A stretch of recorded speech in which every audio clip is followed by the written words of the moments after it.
آپ نبی کے وجود اطہر پہ غور کریں، نبی کے وجود اقدس پہ غور کریں۔ ماں اپنے بیٹے کے ساتھ امید سے ہوتی ہے، ہماری ماں بھی امید سے ہوئی، نبی کی والدہ بھی امید سے تھی، لیکن فرق کیا ہے؟ حضرت آمنہ فرما رہی ہیں حضرت محمد میرے پیٹ میں تھے لیکن مجھے بوجھ محسوس نہیں ہوا، ایسے لگتا ہے جیسے پیٹ میں کچھ بھی نہیں، میری ماں کے پیٹ میں میں ہوں، میری ماں بوجھ محسوس کرتی ہے۔ حضرت آمنہ بوجھ محسوس نہیں کرتے، کیوں؟ اس لیے کہ اپنی والدہ کے پیٹ میں میرا وجود وہ ہے جو اس مٹی سے بنا جو زمین والی ہے، زمین کی مٹی میں گول گول ستر ہے، آپ یہ مٹی اوپر پھینکو یہ پھر نیچے آئے گی۔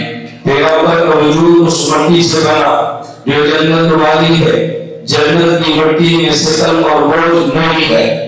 دنیا میں آپ میں اور آپ بھی ہم خوراک کھاتے ہیں، پیغمبر بھی خوراک کھاتے ہیں، خوراک کھانے کے بعد خوراک کے نکالنے کی حاجت ہوتی ہے، بیت الخلا میں نبی بھی آتے ہیں، بیت الخلا میں امتی بھی آتا ہے۔ امتی اور نبی میں فرق کیا ہے؟ الخصائص الکبریٰ میں روایت موجود ہے، اللہ کے نبی بیت الخلا گئے ہیں، بیت الخلا سے باہر آئے ہیں، امی عائشہ بیت الخلا گئی ہیں، یہ دیکھنے کے لیے کہ نبوت کی فراغت کے بعد بیت الخلا کا منظر کیا ہے۔ حضرت امی عائشہ فرماتی ہیں کہ میں وہاں سے واپس آئی اور اللہ کے نبی سے عرض کیا کہ یا رسول اللہ آپ بیت الخلا سے نکلے ہیں، میں بیت الخلا میں گئی ہوں، انی لم اجد الا رائحۃ المسک، وہاں صرف مشک کی خوشبو تھی اور کچھ بھی نہیں تھا، یہ کیا ماجرا ہے؟ اللہ کے نبی نے فرمایا عائشہ نحن معاشر الانبیاء، میں محمد نبوت کے گھروں سے تعلق رکھتا ہوں، ما خرج منہ الا ابتلعته الارض، پیغمبر کے وجود اطہر سے باہر نکلے اس کو زمین خوراک بنا کے نکل لیتی ہے۔ اس لیے امتی کے وجود سے اگر حاجت آئے تو بدبو ہے، پیغمبر کے وجود اطہر سے حاجت آئے تو خوشبو ہے۔ ہماری حاجت اس جسم سے ہے جو زمینی مٹی سے بنا جہاں بدبو ہے، پیغمبر کی حاجت اس وجود سے ہے جو زمینی مٹی سے بنا جہاں خوشبو ہی خوشبو ہے۔ پانی آپ نے پیا، پانی میں بھی پیتا ہوں، پانی پیغمبر پاک بھی پیتے ہیں صلی اللہ علیہ وسلم، لیکن فرق کیا ہے؟ ہم نے پانی پیا، نکالنے کی نوبت پیش آئی، پیغمبر پاک نے پانی پیا، نکالنے کی نوبت آئی۔ الخصائص الکبریٰ میں روایت موجود ہے، ام ایمن پیغمبر پاک کی بھابی ہے رضی اللہ عنہا، حضور پاک گھر میں آرام فرما رہے تھے، ام ایمن بھی اسی گھر میں ہے، نبوت کے لیے کشت رکھا جاتا، جب آپ رات کو ضرور محسوس کرتے اس کشت میں بول فرماتے تھے، صبح اٹھ کے اس بول کو کسی مناسب جگہ پہ گرا دیا جاتا۔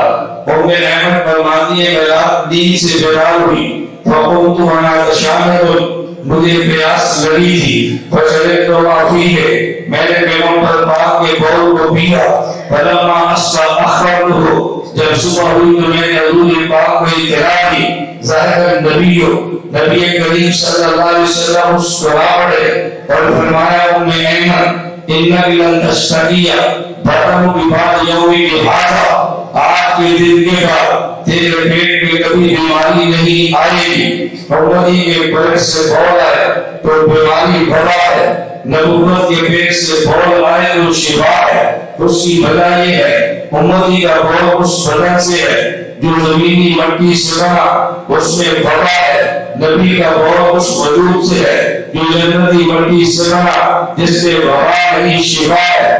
محنت آپ کرے پسینہ آپ کو بھی آتا ہے، محنت میں کرتا ہوں پسینہ مجھے بھی آتا ہے، مشقت برداشت امتی کرے پسینہ اسے بھی ہے، دھوپ کے سامنے ہو پسینہ اسے بھی ہے، مشقت کی وجہ سے پسینہ نبی کو بھی ہے، دھوپ سورج کے سامنے ہو پسینہ نبی کا بھی ہے، لیکن دونوں میں فرق کیا ہے؟ امتی کے وجود سے پسینہ نکلے تو وہ آتی ہے، پیغمبر کے وجود سے پسینہ مبارک نکلے تو خوشبو آتی ہے. اس میں فرق یہ ہے کہ میرا پسینہ اس وجود سے ہے جو مٹی سے بنا ہے جس میں بو ہے. پیغمبر پاک کا پسینہ اس وجود سے آیا ہے جو وجود اس مٹی سے بنا جو جنت والی ہے جس میں بو نہیں خوشبو ہے. تھک جانے کے بعد نیند آپ کو بھی آتی ہے, نیند مجھے بھی آتی ہے. امتی سو جاتا ہے, نبی پاک بھی سوتے ہیں, لیکن دونوں میں فرق کیا ہے؟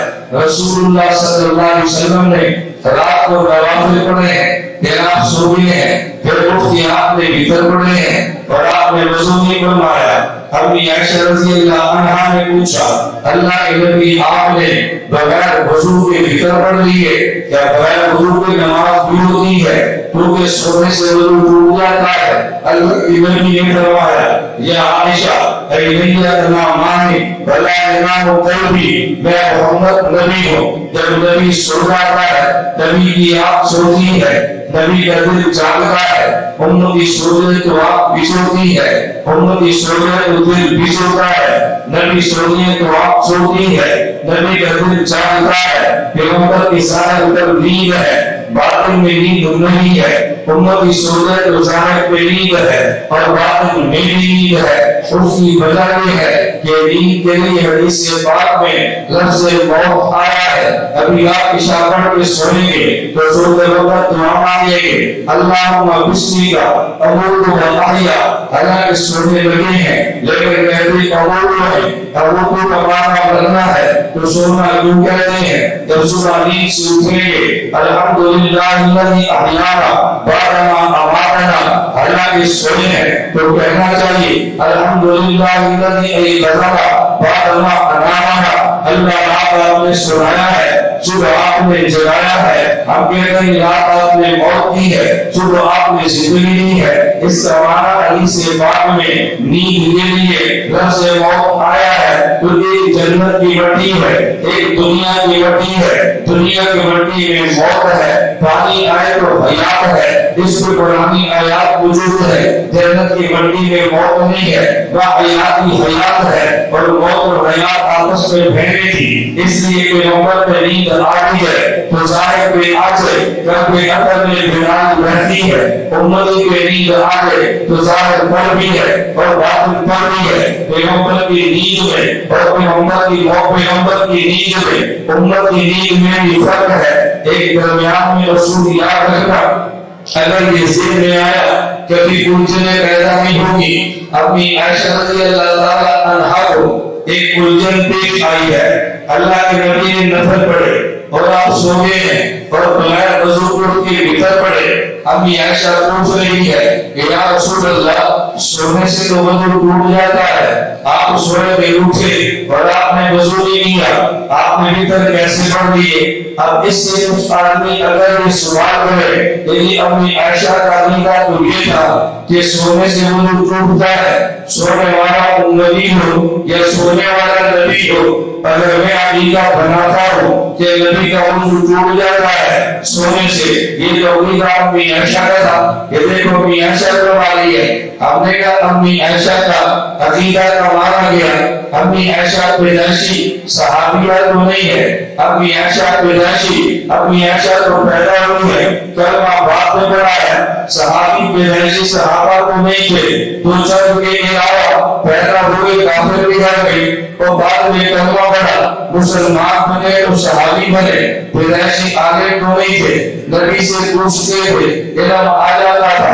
امی عائشہ نے جو بات فرمائی ہے, امی عائشہ نے اپنے علم کے مطابق فرمائی. ابھی مسئلے کا پتہ نہیں تھا تو انہوں نے یہ سمجھا کہ جس طرح امتی سوئے تو وہ جو ٹوٹتا ہے, نبی سوئے تو وہ جو ٹوٹتا ہے. لیکن اللہ کے نبی نے سمجھایا کہ نہیں عائشہ, امتی سو جائے تو وہ جو ٹوٹ جاتا ہے, نبی سو جائے تو وہ جو نہیں ٹوٹتا. اس جواب کے بعد کبھی بھی اپنی عائشہ نے یہ نہیں فرمایا کہ امتی اور نبی کی نیت ایک ایسی ہے، اس کا مطلب کیا ہے کہ جب صحابی کا سوال سمجھو، اس کو تجزیہ کر کے قبول کرو، پھر نبی کا جواب دیکھو، اگر نبی فرمائے وہ عقیدہ بن جاتا ہے، بندہ پیغمبر تجدید فرمائے تو یہ تردید ہے، عقیدہ وہ ہوتا ہے۔ یہ نظریہ ذہن میں رکھیں، اس پر 20 سوالات ختم ہو جائیں گے۔